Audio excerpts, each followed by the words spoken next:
What's going on? Episode 62, Truth of Trading, nighttime special driving thoughts into our mind, into the minds of a trader, you know.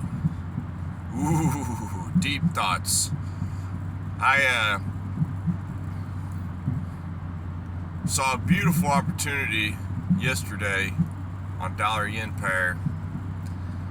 And with technical analysis, all you can do is just trade what you see. That's all you can do. With most strategies, that's all you can do. But if the majority of your trades are taken based off of technical analysis, you have to be unbiased and not worry about your feelings so much and just trade what you see on the chart. And dollar yen on the 5-minute time frame was making a bearish pattern, very bearish pattern. Okay, you could call it a bear flag or a bearish channel, you know. To me, it was more in the particular shape of a bearish channel, you know. It was pretty straight across both the top and bottom of the channel. Not sure what the specific word for that is. I don't know. I won't even attempt to say that word, but it was a bearish channel. So we had made a high yesterday, and it's dropped down a little bit, and it started slowly retracing, making a bearish channel. And it did break the 5-minute market structure, minor swing low pivot point that happened before the swing high of the day. So number one, we were making a bearish channel. Number two, we had made a lower low on minor pivot points. Okay? So all you can do at this point is wait to see if we make a lower high. And we made a lower high inside of this bearish channel.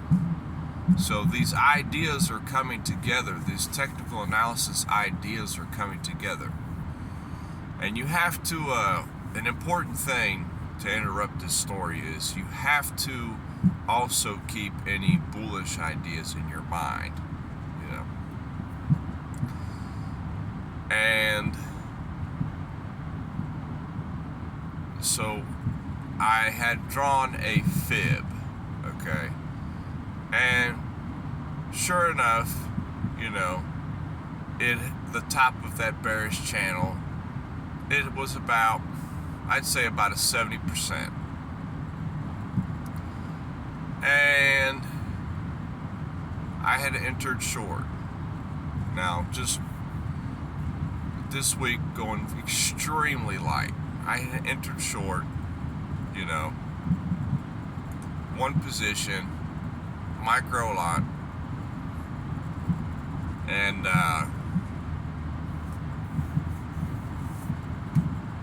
it was a solid trade. It went down to the bottom of the bearish channel, and then so we had shorted from the top of this channel. And our stop was at the high of the day, way back before. That's all we can do, you know, because that would have invalidated the trading plan. And the trade went on our favor. It went down. We're up, I don't know, $1, okay? And I said, oh, okay, this could be where the 4-hour time frame takes over, because we have this 4-hour idea currently of a rising wedge pattern, which is another bearish pattern, you know. And these patterns, they're not like 100%. If it makes this pattern, it's going to do this. No, they're just higher than 50%. That's all. The trade is just slightly more in your favor, you know. Like, some people have numbers and exact data points on what's the probability of each pattern. I'm just keeping my mind of the opinion that a 55%, okay? So a rising wedge, to me, has a 55% chance of breaking down and being a great short pattern. In reality, it could be higher, but I just give it a slight edge. All I need to make money in the market is a slight edge. I don't need to have a perfect system. I just need all you need is good risk management and a slight edge. That's it. And you can win trades. So we won the trade. Very nice, smooth, goes down. It breaks out of the bearish channel. Okay, we're already up $1. Great. And we've fallen out the pattern. And I'm short from the top of the pattern. So I said, okay, I'm going to move the stop down. So I moved the stop down to below my entry point. So now I'm in a risk-free trade. Even if price just decides to shoot straight back against me, I'll still make 5 cents. They still gonna give me a nickel, you know.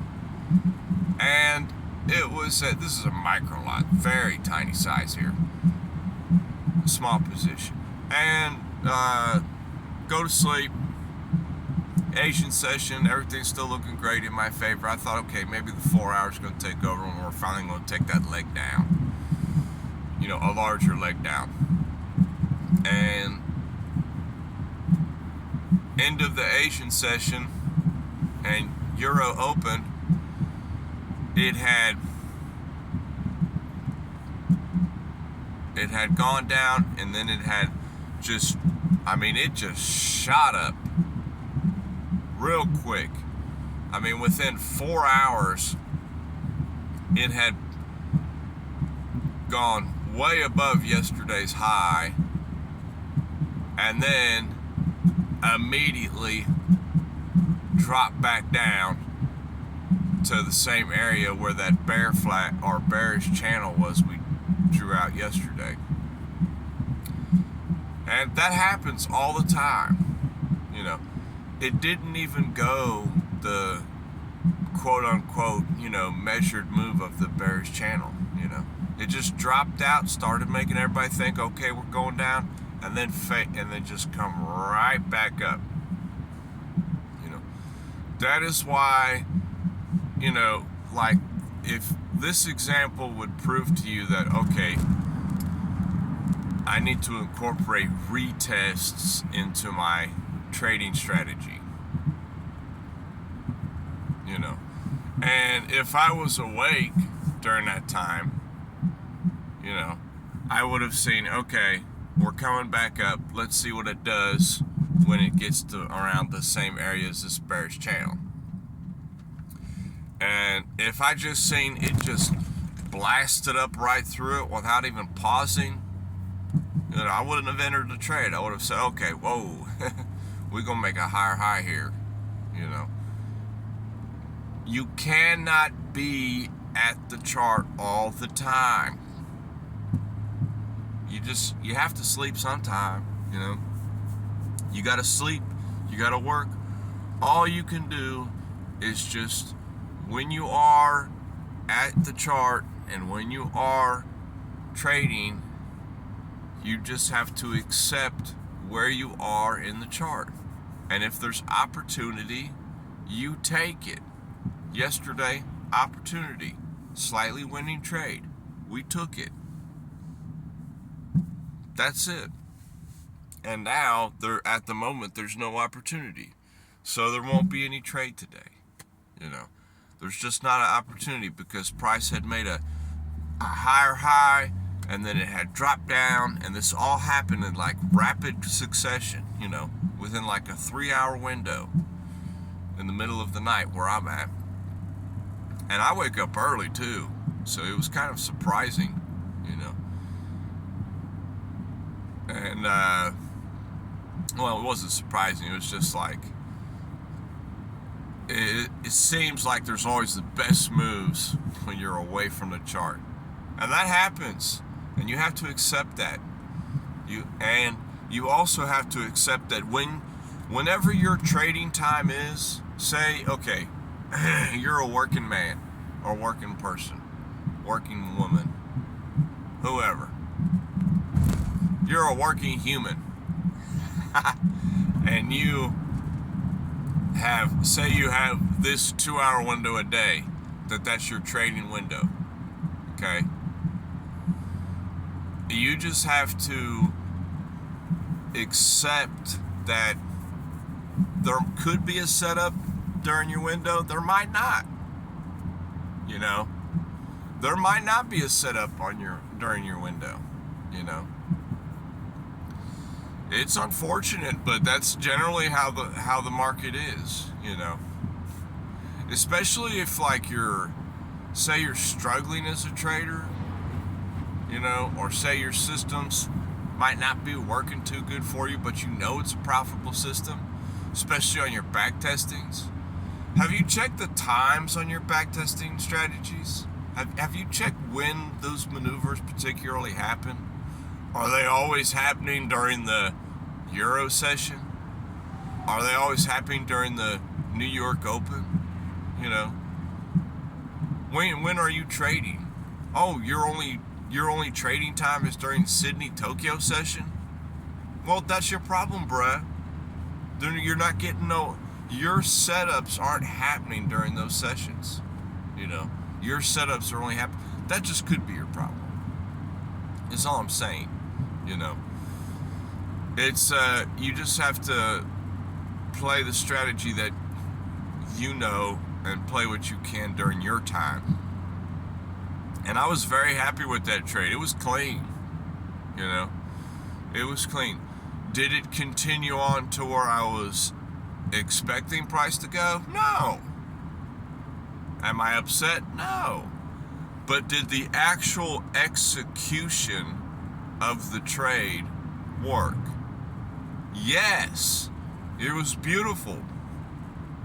We didn't take the short from the bottom of a pattern. We took the short from the top of a pattern at a decent fib level at that. And it was very nice to see it play out, for about 3 hours. That's not good. I'm yawning and I'm on my way to work. And it was a clean setup, but sometimes you just have to not trade for the day. This happened the other day. My whole family had gone to the park. They went to go play at the park. It's not too far from where we're at, so they just walked down there. And I actually, for a rare moment in my life, I had peace and quiet, and I said, wow, this is a great opportunity. Let me pull out the laptop.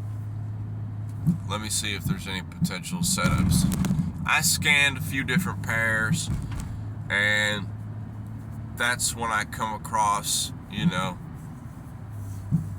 the Euro USD chart. And I said, oh, this could be long here, and then I started zooming out, and I was like, oh, no, I don't like this setup right here, because usually it does this, And I'm coming up with 20 different ideas to get into a trade on Euro USD that day.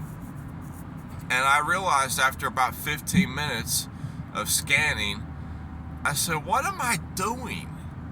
This is stupid. This is so stupid. This is exactly the kind of mistake that you've made so many times in the past. And growing and learning is recognizing these mistakes that you keep making. And when I saw that, I said, I just don't see my setup. I don't see the opportunity today. So I didn't take any trade. I just closed the laptop. Went and did the dishes or something. Took a shower, I didn't trade that day. I said, forget it, It's not there. And on top of that, I was really wanting to make a little video too on the laptop. I was like, let me make a little video of me messing around on the chart on the laptop.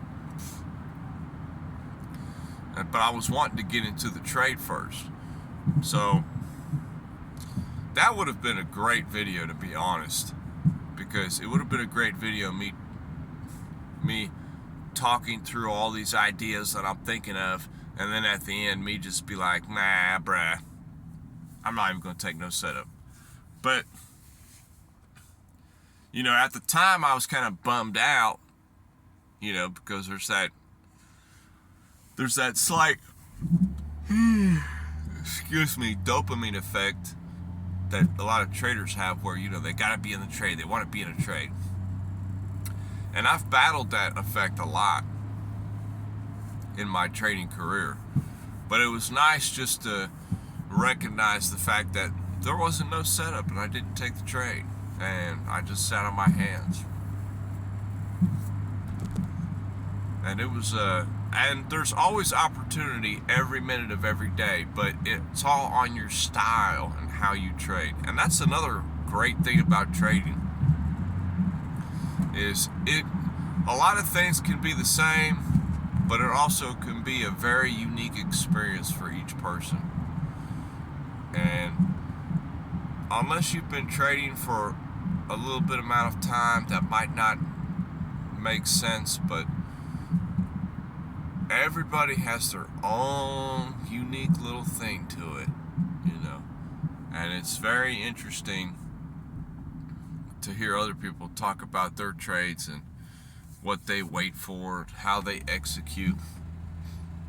Because just because, say this guy that you follow, or he's your mentor, or this other person who you watch some of his content, or this other guy who, is always putting out courses and telling people that you got to be doing this and that,